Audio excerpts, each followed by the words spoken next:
Bien reposé de notre séjour à Assayas, nous reprenons la route, le cœur rempli de souvenirs. Alors aujourd'hui, on va manger ça, des beaux macarons à la gomme ballon qu'on a pris à Sugar Quill. Ça a l'air trop bon. Trop bon!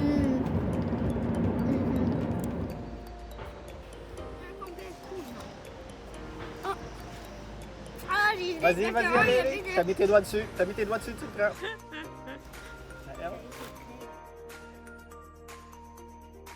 À une vingtaine de kilomètres de Nelson, au nord-est, nous arrêtons au parc provincial Cotney Creek.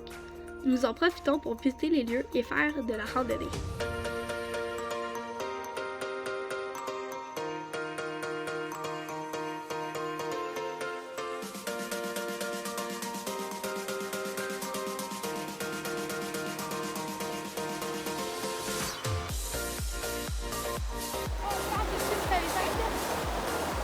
C'est trop, non?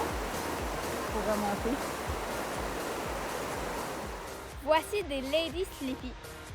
Alors, il y a une dame qui est venue nous montrer ça. Elle est même revenue avec moi.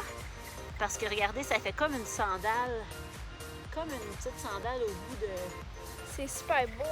Puis il paraît que c'est super rare. Là, on va aller lire sur ça tantôt pour...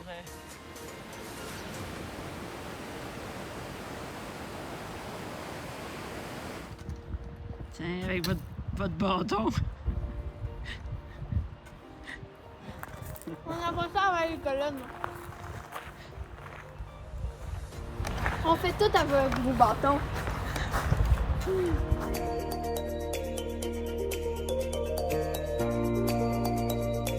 2 jours plus tard, nous quittons pour nous rendre à Caslo, un petit village d'environ 1000 habitants situé dans le creux des fesses d'une montagne, comme dirait Fred Pellerin. Situé le long du lac Kootenay, ce petit village vaut le détour. Un merci spécial à la dame de l'information touristique qui fait son travail avec passion et dévouement. Elle nous a donné le goût d'y passer plus de temps que nous avions prévu.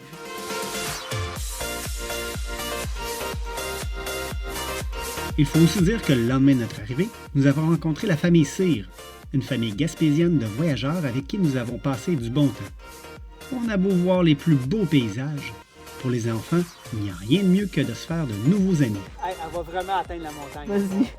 Elle a comme ça. Non, ça c'est nous, le fait. Oh! Beau lancer.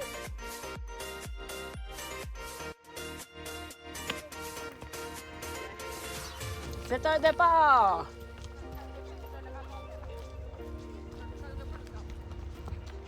C'est un départ et mon lancé est déjà détaché.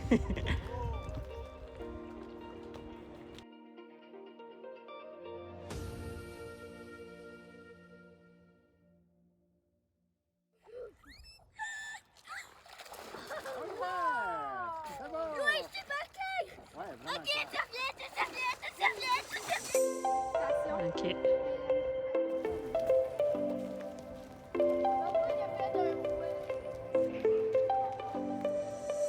Aujourd'hui, on s'en va voir un bateau. Un bateau qui est conservé depuis vraiment beaucoup de temps. Début 1900. Il date de début 1900. Puis on va voir un petit peu son histoire dans une présentation. Puis on va faire le tour aussi. Donc, on peut le visiter l'intérieur, donc ça va être super chouette, hein? Ouais. On s'en va à l'aventure. On s'en va à travers le temps. Toulouloulou.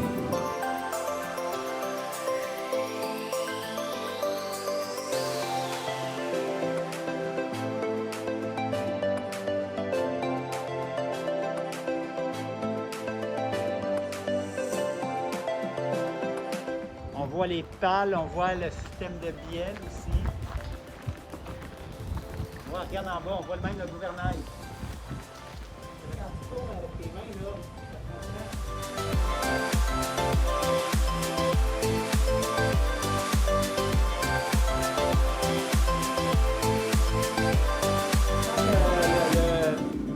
Le bateau est en pleine opération, puis il voulait aller au maximum de sa vitesse.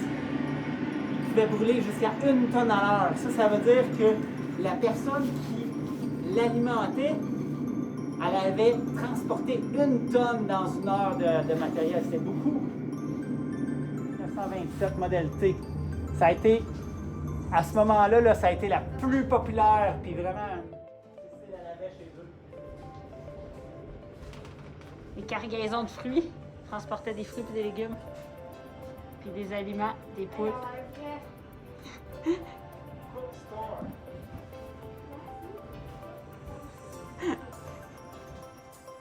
Dans le réfrigérateur. Ce réfrigérateur-là, ce qu'il faisait, c'est qu'il mettait de la glace en haut et le froid descendait en bas. Vous voyez, regarde, il y a une vieille deuxième 2 là, qui est là. OK, on s'en va au deuxième étage maintenant.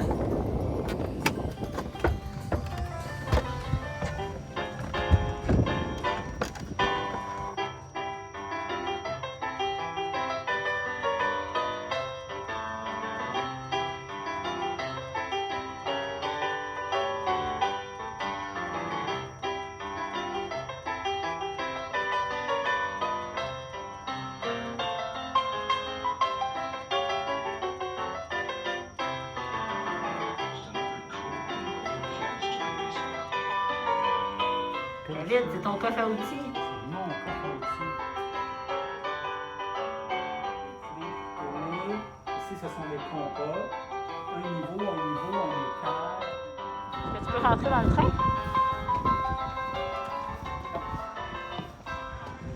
Vous avez le plus impressionné? Je crois que c'est les chambres qui étaient vraiment super mini. Hey, vous auriez bien dans ça? Vous auriez plus de place que dans le Westphalia? Ben oui, certain. Magnifique. Puis qu'il y avait des super beaux bancs dans, Ouais, dans la lady room. C'était très luxueux dans les passagers. Donc, c'est Canadien Pacifique, hein, ils faisaient ça pour vendre des voyages, puis ils voulaient s'assurer que les gens étaient bien confortables. Et c'était vraiment très joli, c'était bien décoré, c'était avec goût. Toi, Hello? Moi, il y a comme rien qui m'a impressionné, puis tout qui m'a impressionné là. OK. Je peux pas dire. Aurais-tu aimé ça, être à cette époque-là, puis voyager dans ce bateau-là? Pas sûr. Pas sûr. Non? Ben, parce que les chambres sont mini, puis il y a des personnages qui font peur. Hey, ça l'a roulé pendant, pas roulé, mais ça l'a flotté pendant plus de 60 ans. Pendant plus de 60 ans, ça a été exploité, ce bateau-là. Donc, moi, je pense pas qu'on aurait eu peur, j'aurais eu peur à l'intérieur de ça. C'est vraiment impressionnant, la salle des machines, toute la conservation, ils ont bien travaillé. C'est vraiment une belle conservation historique.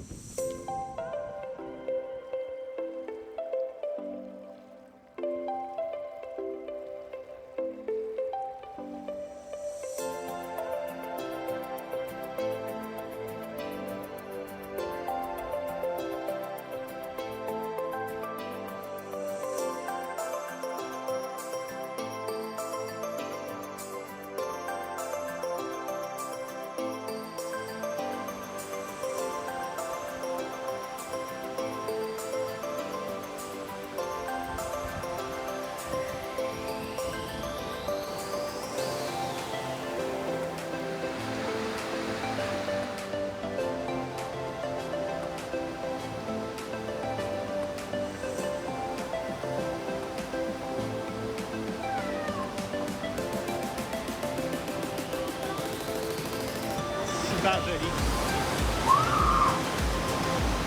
En plus, ça fit avec les vêtements à Marilou.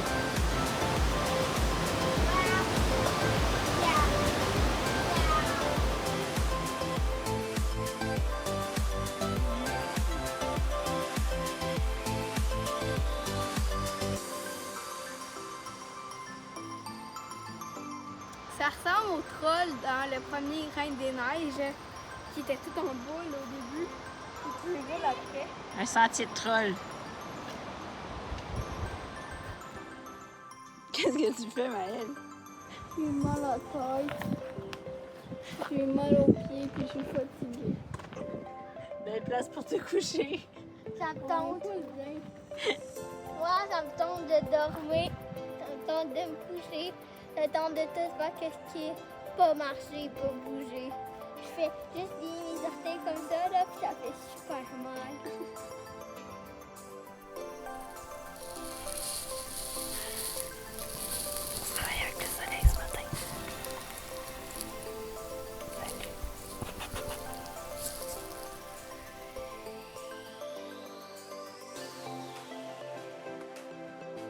On reprend la route pour se diriger vers les Rocheuses. Les paysages sur la route sont magnifiques. Papa s'en donne en cœur joie de conduire cette route sinueuse à souhait. Pour nous, c'est plutôt épouvant et on a hâte de retrouver une route un peu plus droite.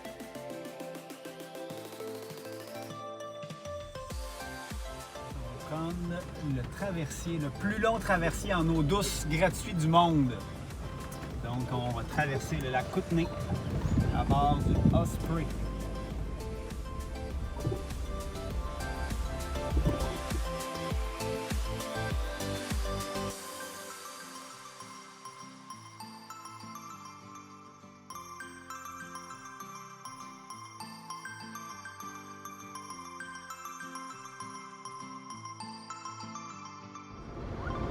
Bon, j'ai pas conduit tout le temps, mais j'ai conduit quand même durant le voyage.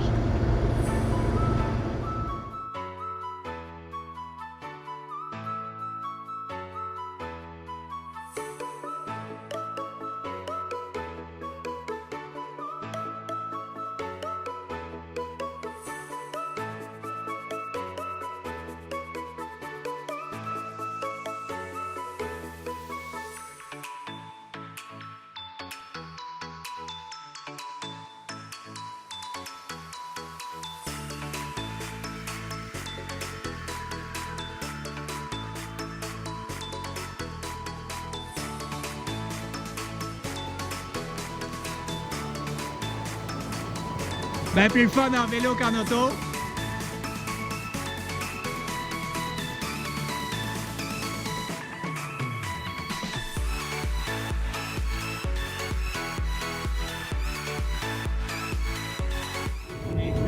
Kootenay, dans le fond, on part de Radium Spring. On était au camping Red Street. On s'en va vers Banff. On va traverser le parc Kootenay. Et là, dans le fond, on a eu un petit problème avec l'auto quand on était arrivé au camping l'autre fois. Puis l'auto a senti beaucoup de brûlé. On a senti l'électricité brûlée hier. Puis on voyait que la température montait. Fait que je m'étais déjà fait dire que la fan était supposée était bruyante, puis ça se pouvait qu'elle meure bientôt. Ben, c'est l'heure de la tester. On a entendu l'autre. On va en écouter celle-là, voir le bruit qu'elle fait. Si j'avais à miser, ça serait sur elle que je miserais qui marche pas bien. Mais elle marche. David a découvert qu'il y avait une raquette de brûlé dans le fond de Fuse. une fuse de brûlé. Donc on espère que c'est juste ça puis que les fans vont fonctionner tout ça. Puis là on vient de voir qu'il n'y a pas de données cellulaires pour 105 km.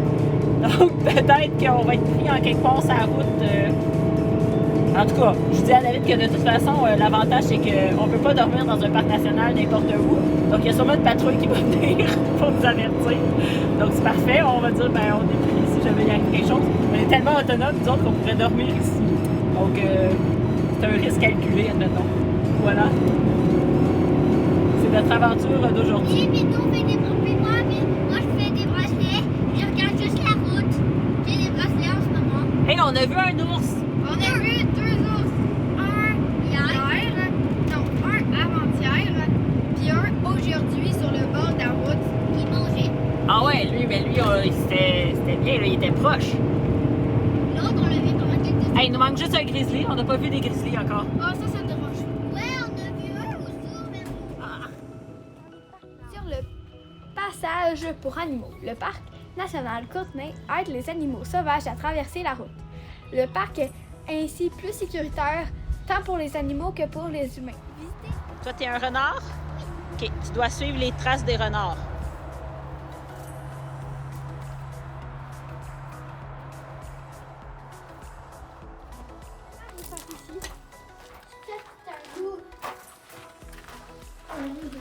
C'est comme les animaux, vous avez bien appris.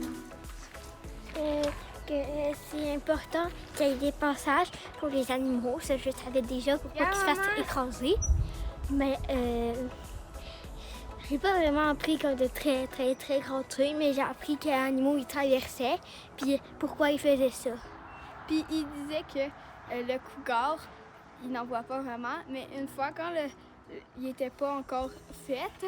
Un des tunnels n'était pas encore fait. Il y avait eu un visiteur dans la nuit. Et on voit la photo. Comment? Je suis vraiment trop contente. Je voulais vraiment venir. On est où? On est à Paint Pot, dans le Parc Canada de Courtenay. Puis Paint Pot, c'est un lac. Des sources. Des sources d'eau qui comme de l'argile de couleur orange. Puis dans notre Explorer, il nous demandait de peinturer avec ça. Puis j'avais trop hâte d'aller découvrir cette belle place. Ça commence par un bon.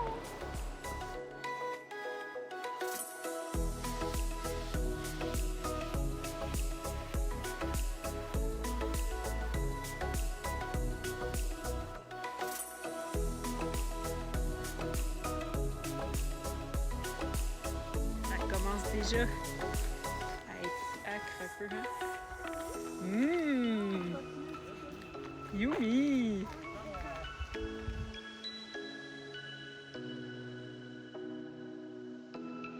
C'est orange. C'est orange. Ok, je m'en fous maintenant. Mon pied est vraiment orange. Ça va être drôle, là.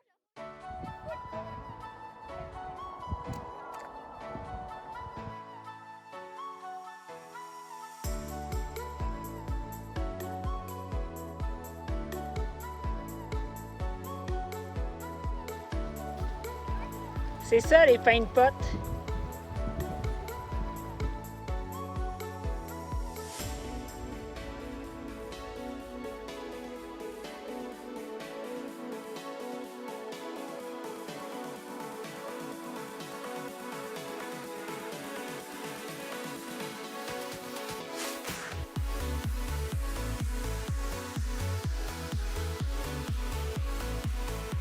Je malaxe ma zone de peinture pour que ça fasse beau. Oh non, mon bracelet. Comme ça. Puis après, ton cahier, je pense, dans l'eau. puis après j'écris. Ou juste colorier. Est-ce que tes pieds vont être teints? Regarde, on dirait comme si j'avais pied dans la lumière. De plus en plus, quand tu prends dans l'eau comme ça, là, ça va faire une couleur vraiment caca. Mais quand tu le dilues un peu plus, ça va faire une couleur très pâle aquarelle. Qu'est-ce que tu fais, Qu'est-ce que tu fais, David? J'essaie d'en rapporter pour les filles. Mais Hey, Héloïse, c'est assez, là! C'est assez, là, tu vas être taché partout. Héloïse, elle veut pas partir. Ah, vous n'allez partout, là! Ouais, attends, je vais aller me laver les mains.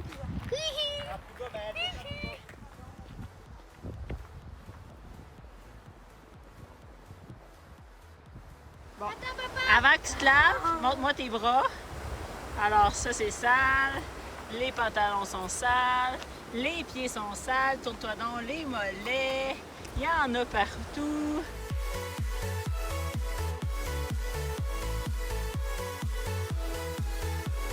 Nous voici rendus à la frontière entre la Colombie-Britannique et l'Alberta. Colombie-Britannique, c'est en Alberta.